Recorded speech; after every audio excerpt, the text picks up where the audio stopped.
नमस्कार, मी ऋषी देसाई. ऑडिट मतदारसंघाच्या विशेष कार्यक्रमात आपलं स्वागत. आज आपण पाहणार आहोत ऑडिट नाशिकचं. नाशिकच्या राजकारणाचे फटाके सध्या राज्यभर फुटतायत. राज ठाकरेंच्या मनसेनं छगन भुजबळांच्या राष्ट्रवादीशी केलेली युती नाशिककरांना मान्य आहे का? नाशिककर जनतेच्या अपेक्षा विद्यमान आमदारांनी पूर्ण केल्या आहेत का? या सगळ्या प्रश्नांचा थेट मतदारसंघात जाऊन आढावा घेणार आहोत आणि करणार आहोत ऑडिट मतदारसंघाचं.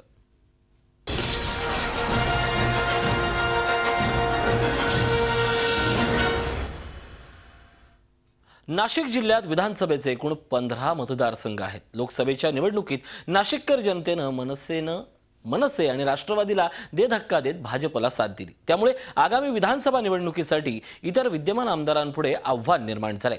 गेल्या वेळच्या म्हणजेच 2009च्या विधानसभा निवडणुकीत नेमकं कसं चित्र होतं, कसा होता नाशिकचा राजकीय आखाडा, त्यावर एक नजर.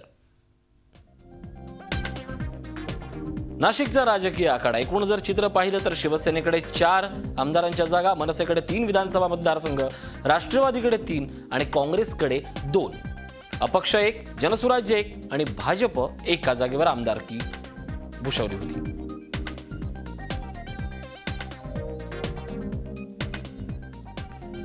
सुरुवातीला ऑडिट नाशिक मध्य विधानसभा मतदारसंघाचं. राजकीय नेत्यांचे दौरे, आरोप प्रत्यारोपांच्या फैरी आणि राष्ट्रवादी मनसेची झालेली महापालिकेतील अजब युती, या सगळ्या बदललेल्या समीकरणांमुळे यावेळची विधानसभेची निवडणूक चांगलीच रंगणार आहे. पाहूया तिथले विद्यमान आमदार वसंत गीते यांनी 5 वर्षात काय काय विकास कामं केली आहेत. हार्ट ऑफ द सिटी असं ज्या मतदारसंघाचं वर्णन केलं जातं, असा हा नाशिक मध्य विधानसभा मतदारसंघ. राज ठाकरे यांनी महाराष्ट्र नवनिर्माण सेनेची स्थापना केल्यानंतर नाशिकचे काही महत्त्वाचे शिलेदार ठामपणे त्यांच्या पाठीमागे उभे राहिले. यात वसंत गीते हे नाव अग्रक्रमानं घ्यावं लागेल. मात्र मधल्या काळात गीते यांची पक्षातली नाराजी वाढली आणि गीते मनसे सोडणार अशी जोरदार चर्चा सुरू झाली. मात्र स्वतः राज ठाकरे यांनी लक्ष घालून गीतेंची नाराजी दूर केली. नाशिक जिल्ह्यात मनसेचा झंझावात निर्माण करणारे शिवसेनेचे माजी महापौर ते आमदार असा त्यांचा प्रवास. गीते यांनी तत्कालीन आरोग्य राज्यमंत्री शोभा बच्छाव, शिवसेना जिल्हा प्रमुख सुनील बागुल यांचा पराभव करत या मतदारसंघात आपलं नाव कोरलं. अटीतटीच्या या निवडणुकीत गीते यांना 62,167, काँग्रेसच्या शोभा बच्छाव यांना 30,998 तर शिवसेनेच्या सुनील बागुल यांना 27,786 मतं मिळाली होती. गीते यांनी 31,169च्या मताधिक्यानं विजय मिळवला. आमदारकीच्या 5 वर्षांच्या कार्यकाळात विशेष निधीतून 24 कोटी 17 लाख रुपयांची विकास कामं केल्याचं ते सांगतात. 100 खाटांचं महिलांसाठी रुग्णालय, मध्यवर्ती बस स्थानकाचं नूतनीकरण, योगा हॉलची उभारणी, पिकअप शेडची उभारणी, निरीक्षण गृहातील मुलांसाठी solar water heater, jogging track, बेरोजगारांना रोजगार अशी विविध विकास कामे केल्याचं गीते सांगतात. निश्चितपणे विधानसभेला सामोरं जाताना मागच्या 5 वर्षाचा कालावधी जर डोळ्यासमोर आणला तर जो काही विरोधी पक्षातली आमदारांना 2 कोटी रुपये 1.5 कोटी रुपये निधी मिळतो, त्यातून 10 कोटीची चांगल्या पद्धतीने कामं उभी केलीत. त्याच्यामध्ये शिक्षणाला प्राधान्य दिलं, अभ्यासिका, ग्रंथालय, वाचनालय बांधली. तर 4च वर्ष सभागृहात मला मिळाली. 1 वर्ष मराठीच्या मुद्द्यावर मी 1 वर्ष सस्पेंड होतो आणि म्हणून 4 वर्षामध्ये खूप चांगल्या पद्धतीची कामं निश्चितपणे बाहेरही करता आली. नाशिकचे विद्यमान आमदार गीते यांनी मोठे प्रकल्प आणायला हवे होते, मात्र ते त्यांनी आणले नाहीत अशी टीका गीतेंवर विरोधक करतायत. नाशिककर बांधवांना, भगिनींना अतिशय मोठे आश्वासनं त्या ठिकाणी त्यांनी दिले. त्यांनी असं सांगितलं की एकदा आम्हाला सत्ता द्या, आम्ही या नाशिकचा कायापालट करून दाखवू. त्याचप्रमाणे आम्ही नाशिकची ब्ल्यूप्रिंट करून दाखवू. आता 5 वर्ष पूर्ण होत आहेत, परंतु अद्यापही ती ब्ल्यूप्रिंट अजूनपर्यंत ही झालेली नाही आहे. माननीय राज ठाकरे यांनी दिलेली आश्वासनं, यांनी केलेल्या घोषणा, यामुळे या शहरात 1-2 नव्हे 3 आमदार निवडून आले, 40 नगरसेवक निवडून आले, महाराष्ट्र नवनिर्माण सेनेचा महापौर झाला. हे सगळं झाल्यानंतर 5 वर्षाचं जर अवलोकन केलं तर पिकअप शेड वगळता आमदारांनी काय केलं हे मला कुठेही दिसत नाही.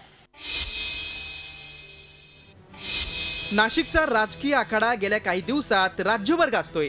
राजकारणाच्या या साठमारीत सर्वसामान्य नाशिककरांच्या समस्या आहेत तशाच आहेत. रस्त्यांची दुर्दशा, शहरातील पार्किंगची समस्या, मोठे उद्योग नाहीत, युवकांना रोजगार नाही, अशा अनेक समस्यांचा नाशिककर सामना करतायत. महापालिकेत जमलेली नवी समीकरणं आणि लोकसभेत मनसेला बसलेला फटका या सगळ्या पार्श्वभूमीवर येणारी विधानसभेची निवडणूक मनसेसाठी आव्हानात्मक असणार असल्याचं विश्लेषक सांगतायत. वसंत गीतेंची जी स्थानिक पातळीवर नेटवर्किंग होतं, ज्या लोकसंपर्क होता, याचं मागच्या वेळेस त्यांचा विजय म्हणजे भरभरून मिळालं यश होतं. पण आता गेल्या 5 वर्षातलं त्यांचं जर का आपण प्रगती पुस्तक मांडायचं ठरवलं तर मनसेच्या पातळीवर जर का आपण बघितलं एक पक्ष म्हणून तर कामगिरी काही फार समाधानकारक आहे असं म्हणता येणार नाही. नाशिकच्या या राजकीय आखाड्यात आता सगळेच पक्ष जय्यत तयारीला लागलेत. जनता कुणाच्या पाठीशी आहे आणि कुणावर विश्वास दाखवते याकडे आता सगळ्यांच्या नजरा लागल्यात. मुकुल कुलकर्णी, झी मीडिया, नाशिक. एकूणच जर नाशिकच्या राजकीय चित्राचा विचार केला तर सर्व पक्षांना प्रतिनिधित्व, पण सर्व पक्षांची कसोटी पाहणार असं हे चित्र. एक नजर टाकूया नाशिकचं राजकीय बलाबल. नितीन भोसले नाशिकचे आमदार आहेत. मनसे 24,738 त्यांना मताधिक्य मिळालं होतं. वसंत गीते मनसेचे आमदार 31,169 मताधिक्य मिळालं. उत्तम ढिकले मनसेचे आमदार 18,735 त्यांना मताधिक्य मिळालं होतं. एकूणच आपण नाशिकमधल्या राजकीय परिस्थितीचा वेध घेतोय. बबनराव घोलप शिवसेनेचे 10,120 त्यांना मताधिक्य मिळालं होतं. निर्मला गावित काँग्रेसचे 3,722 त्यांना मताधिक्य. माणिकराव कोकाटे सिन्नरचे आमदार काँग्रेसचे 2,830. छगन भुजबळ येवला मतदारसंघातनं प्रतिनिधित्व करतायत 50,180 मताधिक्य. तर नांदगावमधनं पंकज भुजबळ राष्ट्रवादीचे आमदार 21,369. धनराज महाले शिवसेनेचे 149 मताधिक्याने ते निवडून आले होते. मुफ्ती मोहम्मद जनसुराज्य शक्ती 17,919. दादाजी भुसे शिवसेनेचे 30,064 मतांनी. शीर्ष कोतवाल अपक्ष 18,310 मतांनी. अनिल कदम शिवसेनेचे 33,115 मतांनी. उमाजी बोरसे 2,562 मतांनी.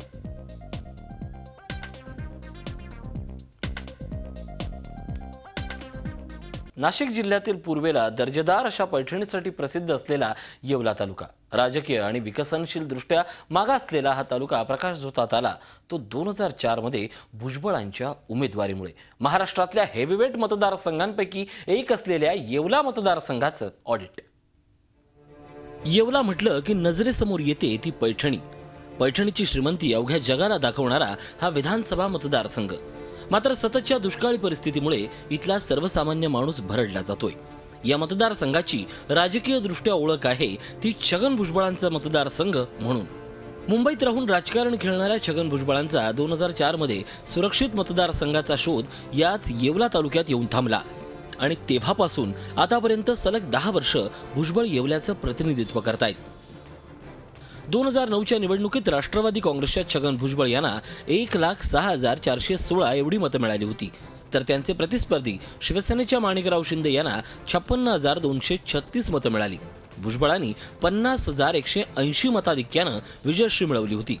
नुकत्याच झालेल्या लोकसभा निवडणुकीत या मतदारसंघात राष्ट्रवादीच्या भारती पवार यांना 49,889 एवढी मतं मिळाली. तर भाजपच्या हरिश्चंद्र चव्हाण यांना 1,02,902 मतं मिळाली. म्हणजेच भुजबळांच्या बालेकिल्ल्यात 53,000ची आघाडी महायुतीला मिळाली. गेल्या काही वर्षात भुजबळांनी येवल्याबरोबर संपूर्ण नाशिकच्या विकासासाठी जाणीवपूर्वक चाललेले प्रयत्न सहज लक्षात येतात. आमदारांची विकास कामं, नाशिक येवला चौपदरी रस्ता, येवला पैठणी क्लस्टर करण्याची घोषणा, नाट्यगृह, चिल्ड्रन्स पार्क, डॉक्टर बाबासाहेब आंबेडकरांचं भव्य स्मारक, अशा विकास कामांमुळे नाशिकच्या दरडोई उत्पन्नात वाढ झाल्याचा दावा छगन भुजबळ करतायत. येवला मतदारसंघामध्ये माझ्याबरोबरची असलेली जी काही मंडळी आज आहेत किंवा काल होती, तर त्यामध्ये मागच्या वेळेला सुद्धा माणिकराव शिंदे हे माझ्या विरुद्ध उमेदवार होते आणि ते नक्कीच आता जे मला सोडून गेलेले आहेत त्यांच्यापेक्षा प्रबळ उमेदवार होते. तरीसुद्धा त्यावेळेला मी निवडून आलो आणि आता ते माणिकराव शिंदे जे आहे हे पूर्णपणे त्यांनी माझ्या निवडणुकीची जबाबदारी आपल्या खांद्यावर घेऊन ते प्रचार करत आहे. म्हणजे जर तुम्ही तसं पाहिलं 2009ची आणि ही तर आले आणि गेले याची बेरीज होता बाकी पाहिली तर फार काही नुकसान झालं असं मला तरी वाटत नाही. भुजबळ विकासाचा दावा करत असले तरी मतदारसंघातील नागरिक समस्यांचा पाढा वाचून दाखवतायत. आश्वासन देऊनही पाण्याचा प्रश्न प्रलंबित, टोलेजंगी इमारती वाढल्या पण नागरी विकास खुंटला, कालव्याचा प्रश्न रखडला, युवकांना रोजगार नाही, कुठलाही मोठा प्रोजेक्ट नाही. लोकसभा निकालानंतर विरोधकही आता आमदारांच्या कामावर प्रश्नचिन्ह उपस्थित करतायत. भुजबळांचे जे 4 स्तंभ आहे, नरेंद्र दराडे, माणिकराव शिंदे, मारुतराव पवार आणि चौथे आहे अंबादासजी बनकर. आता जर तुम्ही पाहिलं तर उद्या संभाजी पवारांचा प्रवेश आहे. म्हणजे मारुतराव पवार आले, आज तुमच्या देखतच तुम्ही पाहिलं दराडे साहेबांनी इच्छा व्यक्त केली, ते आले. माणिकराव शिंदे ऑलरेडी आमच्या मांडवा खालून गेलेले. त्यामुळे हे ज्यावेळी ह्या नेत्या मंडळींचं लक्षात आलं, कार्यकर्त्यांचं तर आलेलंच आहे. आणि म्हणून हे कार्यकर्ते आता त्यांच्या नेत्याच्या मागं लागलेले का बोट बुडायच्या आधी पळा.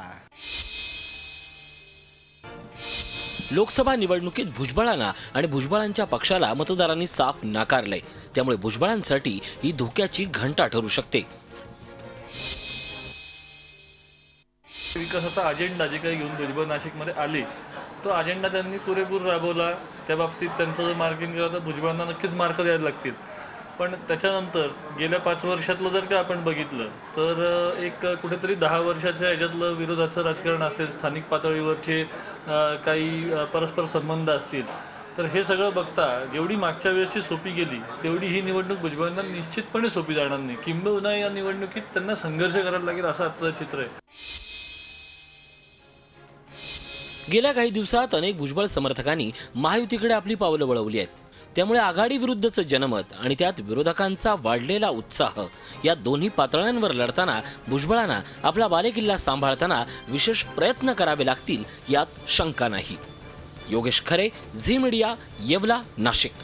आणि आता ऑडिट नाशिक जिल्ह्यातल्या नांदगाव विधानसभा मतदारसंघाचं. राष्ट्रवादीचे दिग्गज नेते छगन भुजबळ यांचे पुत्र पंकज भुजबळ ते विद्यमान आमदार आहेत. 5 वर्षातले विकास कामं आणि आगामी निवडणुकीत पंकज भुजबळ यांच्यापुढे काय आव्हान असणार आहेत, एक नजर. नांदगाव मतदारसंघ एकेकाळी काँग्रेस आणि शिवसेनेचा बालेकिल्ला असलेला हा मतदारसंघ आता राष्ट्रवादीच्या ताब्यात आहे.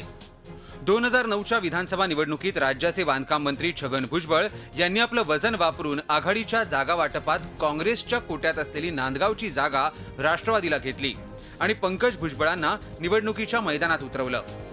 शिवसेनेचे संजय पवार आणि राष्ट्रवादीचे पंकज भुजबळ यांच्यात झालेल्या सरळ लढतीत पंकज भुजबळ यांनी संजय पवारांचा 21,000 एवढा मताधिक्यानं पराभव केला. आमदारांची विकास कामं, नांदगाव पूल, माणिकपुंज धरण पाणी योजना, 13 एकर जागेत उभारलेले मिनी सचिवालय, मनमाडसाठी 39 कोटींची पाणी योजना, गावागावात अंगणवाड्या, पाझर तलाव, गरिबांसाठी घरकुल योजना अशा अनेक विकासाच्या योजना राबवल्यानं यावेळी विजय आपलाच होईल असा विश्वास पंकज भुजबळांना वाटतोय. पक्षांनी आणि जनतेने मला संधी दिली, निश्चितपणे मी माझं काम जे आहे त्याच्या अपेक्षेप्रमाणे निश्चितपणे पूर्ण करेन आणि जी कामं 5 वर्षामध्ये केलेली आहेत त्या जोरावर निश्चितपणे जनता माझ्या पाठीशी उभी राहील ही मला अपेक्षा आहे. पंकज भुजबळ यांनी तालुक्यातील जनतेला केवळ विकासाचं स्वप्न दाखवून निवडणूक जिंकली, मात्र प्रत्यक्षात जनतेचा भ्रमनिरास केला अशी टीका होतीये. गेल्यावेळी शिवसेनेकडून लढलेले संजय पवार राष्ट्रवादीत दाखल झालेत, तर आगामी विधानसभेसाठी सुहास कांदे जय्यत तयारीला लागलेत. जितके काही मला असं वाटतं की भुजबळांनी 5 वर्ष जे काही दाखवलं स्वप्न त्यातलं एकही पूर्ण नाही झालं. ज्या मूलभूत गरजा आहे सगळ्या मूलभूत गरजांचा विचार घेऊन आम्ही आता निघालो.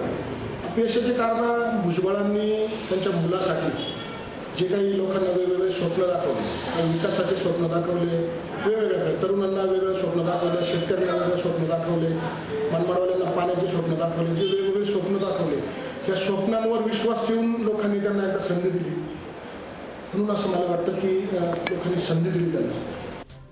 लोकसभा निवडणुकीत इथं भाजपच्या हरिश्चंद्र चव्हाण यांना 1,72,000 मतं मिळाली, तर राष्ट्रवादी काँग्रेसच्या डॉक्टर भारती पवार यांना अवघ्या 36,266 मतांवर समाधान मानावं लागलं.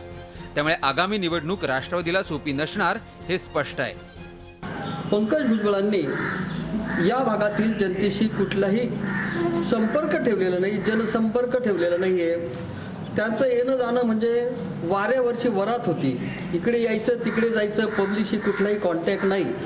आणि या पार्श्वभूमीवर आज जनतेमध्ये त्यांच्याबद्दल प्रचंड अशी नाराजी दिसून येते. दुसऱ्या बाजूला शिवसेनेला या मतदारसंघात चांगल्यापैकी संधी आज चालून आलेली होती, परंतु त्यांच्यामध्येच मोठी दुफळी निर्माण झाली असून अनेक निष्ठावान पदाधिकारी ही आजच्या घटकेला थोडीशी बाजूला गेलेली आहे, शांत बसलेली आहे. त्याचा मोठा फटका निश्चितच शिवसेनेला बसू शकतो, हे अगदी स्पष्ट झालेलं आहे. राजकारणाच्या राजकीय रंगात नांदगाव मतदारसंघातील नागरिकांच्या समस्यांकडे सातत्यानं दुर्लक्ष होतंय. नांदगाव मतदारसंघातील समस्या: मनमाड शहराला 25 दिवसाआड पाणी पुरवठा, आमदारांचा जनसंपर्क कमी, रोजगाराची कामं नाहीत. यामुळे विद्यमान आमदारांविषयी संमिश्र प्रतिक्रिया ऐकायला मिळतात. नांदगाव विधानसभा मतदारसंघात स्थानिक उमेदवार देणार यासाठी मोठ्या प्रमाणात हालचाली सुरू आहेत. बाहेरचा उमेदवार नको अशी भूमिका इथले स्थानिक नेते आता घेताना दिसत आहेत.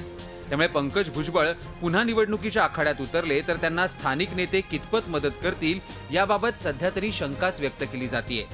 निलेश वाघ, झी मीडिया, नांदगाव, नाशिक.